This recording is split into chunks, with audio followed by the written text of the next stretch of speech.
Confident group के chairman सीजे रॉय की पुरअसरार मौत की तहकीकात के लिए स्पेशल इन्वेस्टिगेशन टीम तश्कील दे दी गई है, जो इस केस के हर पहलू का बारीकबीनी से जायज़ा ले रही है।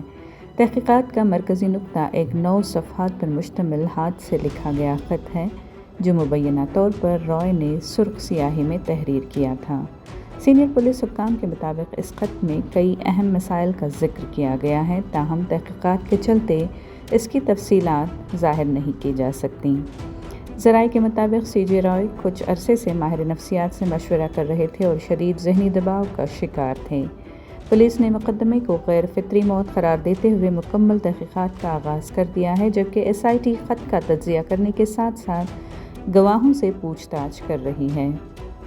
57 साला सीजे रॉय 30 जनवरी 2026 को बेंगलुरु के लैंगफोर्ड टाउन रिचमंड सर्कल के करीब अपने दफ्तर में मुर्दा हालत में पाए गए। उस वक्त केरला से आए इनकम टैक्स अफसरान उनसे पूछताछ के लिए मौजूद थे।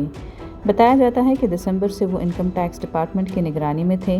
कॉन्फिडेंट ग्रुप के मैनेजिंग डायरेक्टर TA जोसेफ के मुताबिक रॉय बयान देने के लिए ही दफ्तर आए थे और उन्होंने अपने कैबिन को अंदर से बंद कर लिया था, ये कहकर कि वो अपनी वालदा से बात करना चाहते हैं।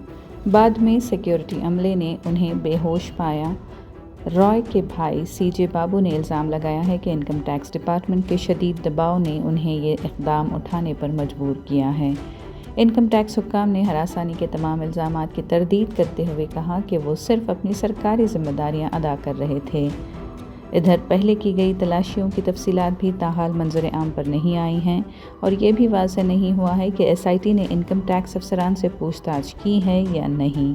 तहकीकात जारी है और मज़ीद तफसीलात का इंतज़ार है।